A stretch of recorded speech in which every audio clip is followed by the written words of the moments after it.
केवळ तर्कवितर्क, अंदाज, सुरस कथा आणि रंजक अफवा यांच्या आधारावर मला आणि माझ्या परिवाराला मानसिक त्रास दिला जातोय, बदनाम केलं जातंय. अशोक खरात प्रकरणात पहिल्यांदाच रुपाली चाकणकरांनी मौन सोडलंय. आपल्यावर होणाऱ्या आरोपांवर रुपाली चाकणकर नेमकं काय काय बोलल्या सगळं जाणून घेऊ.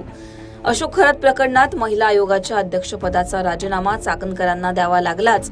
त्याचबरोबर राष्ट्रवादीचं महिला प्रदेशाध्यक्ष पदही त्यांना गमवावं लागलं.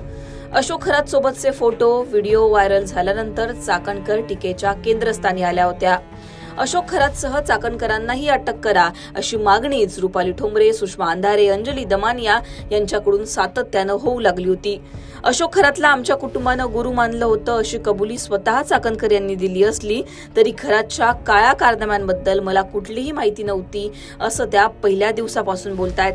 अशोक खरात प्रकरणातच आर्थिक गैरव्यवहाराच्या संशयातून चाकणकरांच्या बहीण प्रतिभा चाकणकर यांना शिर्डी पोलिसांकडून तब्बल 8 तास चौकशीला सामोरे जावं लागलं होतं.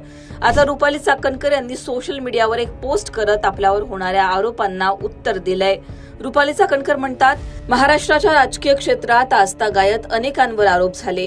त्या आरोपांचे पुरावे माध्यमांनी सबंध महाराष्ट्राला दाखवले आणि आरोप करणाऱ्यांनीही पुराव्यानिशी आरोप केले. मात्र आज 28 दिवस होत आहेत. माझ्यावर व माझ्या परिवारावर बेछूट व कपोलकल्पित आरोप हे फक्त हेतुपुरस्सर व बदनाम करण्यासाठी होत आहेत. हे वेळोवेळी समोर येत आहे. या बाबतीत आरोप करणाऱ्यांनी ना पुरावे दिले ना प्रसार माध्यमांनी ते मागितले.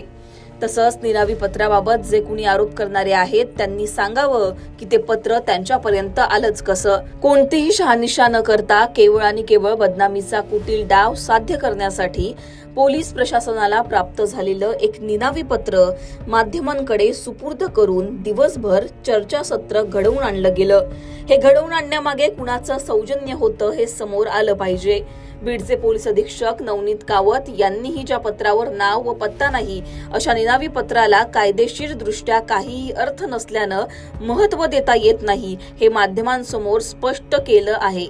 तरीही खोडसाळपणा करण्यासाठी हे पत्र कोणी लिहिलं, कुठून आलं याची चौकशी झालीच पाहिजे.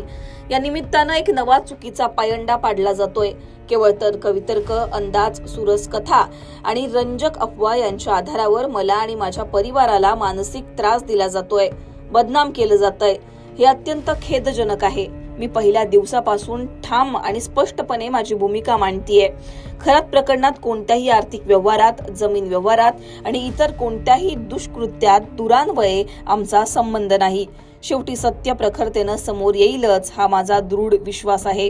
तरीही गेले काही दिवस प्रसार माध्यमांमधून माझ्या विरोधी एकतर्फी येणाऱ्या बातम्या यावर मी प्रतिक्रिया किंवा कोणतंही स्पष्टीकरण दिलं नाही. कारण SIT व चौकशी करत असलेल्या तपास यंत्रणेला निष्पक्षपणे चौकशी करता यावी हाच माझा हेतू आहे. रुपाली चाकणकरांनी त्यांच्यावर होणाऱ्या आरोपांवर पहिल्यांदाच एवढी स्पष्टपणे प्रतिक्रिया दिली आहे.